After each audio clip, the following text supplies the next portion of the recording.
really seems like carpool karaoke. Don't make me sing, please. Take you to a special place. Wow, I can pick one for Portugal, right? Welcome to London. This is NIO's new series that will bring to you exclusive insights about our brand. My name is Afonso, I'm originally from Portugal and I joined NIO last year as an evangelist, so come with me. From one episode to another, we will swap the topic and swap the guest. Welcome to the Serie Gallery, where the NIO brand and our sports car NIO EP9 were launched back in November 21st, 2016. London and England have been always playing a very important role to NIO as we establish our vehicle engineering center since the day one in Oxford.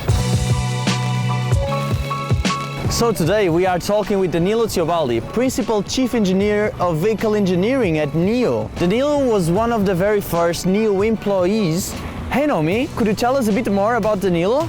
Of course! Danilo studied mechanical engineering at Turin Polytechnic in Italy, and he has been in the automotive industry for more than 25 years. He's responsible, from cradle to grave, for vehicle technologies from advanced engineering to serial development and releases in the final NIO products. Now we are in Oxford, at NIO's Performance Innovation Center. Hi Arthur. Oh, hi. What are you doing here? Yeah, so this is a vehicle running on the gravel road. Yeah? Where we try to simulate the risk against gravel damaging the vehicle and the exterior and underbody of the vehicle. Then on this side? Yeah, it's the same vehicle, but we're looking at the actual risk against damage and material deposition around the vehicle. Thank you. No worries. Thank you. And here we have the comparison between the simulation and the physical test on a NIO ET7. On the vehicle integration, we have some of the components of the NIO ET7 guaranteeing that there are no issues between them. Well, that was interesting. Now let's go for a ride in a NIO ES8 with Danilo Teobaldi.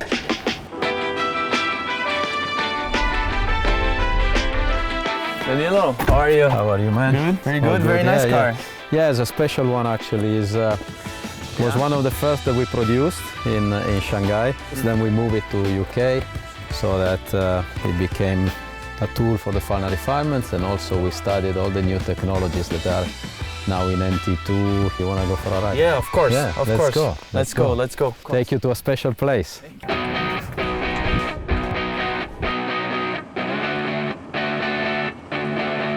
So this really seems like carpool karaoke with James Gordon, but I think neither of us are good singers.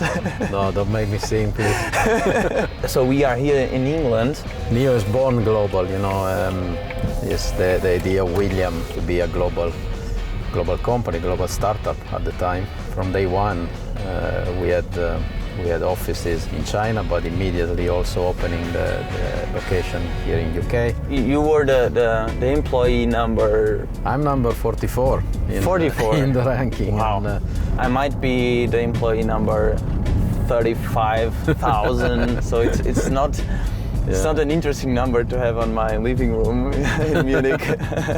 So yeah, after so many years in Shanghai, so you moved there 13, 14 years ago. Yeah, that's right.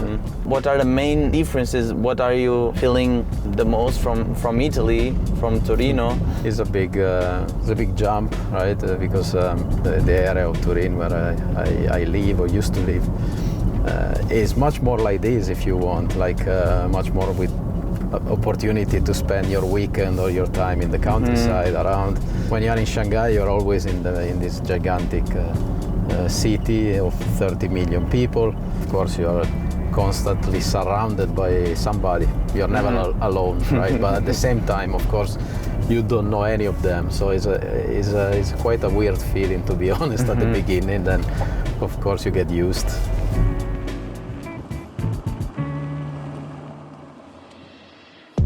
This is the place I wanted to show you. Wow. Yeah, I know, right? It's quite impressive. I can pick one for Portugal, right? Or maybe you can take one and drive to the new house, right? Okay, that is nice. Let's talk more in detail now about that. Yeah, sure.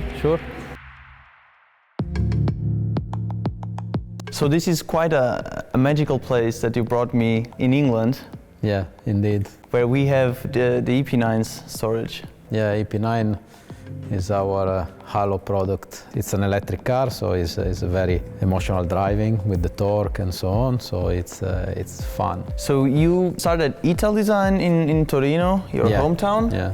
working for many car makers around the world before joining NIO in June 2015. 2015, yeah. I can start from the beginning. I was in the very first workshop in London, and that was a workshop when we really set the foundation of the company, our values, our mission, our vision. NIO always wanted to be considered as a high performance product. How did the EP9 helped creating the language from NIO? It's an inspiration for the production car to become more and more dynamic and joyful to drive. Between EP9 and ES8, which is a totally different car, what was maintained?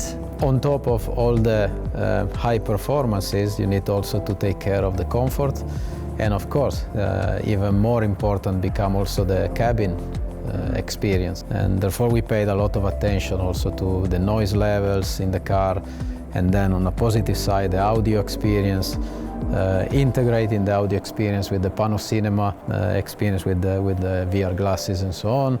But then with the materials that we are using, it becomes extremely premium. Maybe we wanted to redefine premium compared to the cars of 10 years ago, 5 years ago. And between the first platform and the second platform, which are the cars that are now entering Europe, like ET7 already entered, EL7 is now entering, and ET5 is coming next, what are the main differences? In the second cycle, and we call it NT2, we just redesign everything from ground up, basically. So we're talking about new suspension, new powertrains. Of course, then the body followed the design, obviously, but new interiors.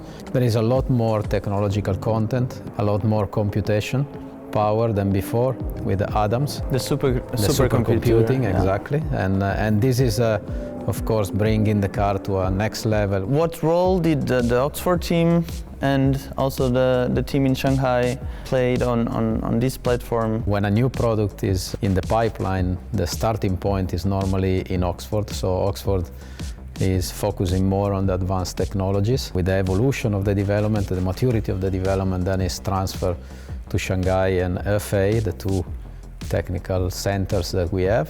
In the validation phase, we bring back cars into Europe again, because of course, especially for those that are targeting the European users. So we need to have cars and expertise in Europe, and this is where the Oxford team is coming into play again. It's a very interesting story because the company has been playing a global role since the day one, from the very beginning. It was the very beginning. It was the same year, basically. It was about 2015, late 2015.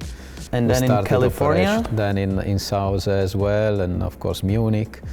And so yeah, it was really this vision from day one. So thank you, Danilo, My for pleasure. your time and for showing me this great place with all these EP9s that everyone will be able to see in person across all the European NIO houses very soon. Thanks for joining us and stay tuned for the next one.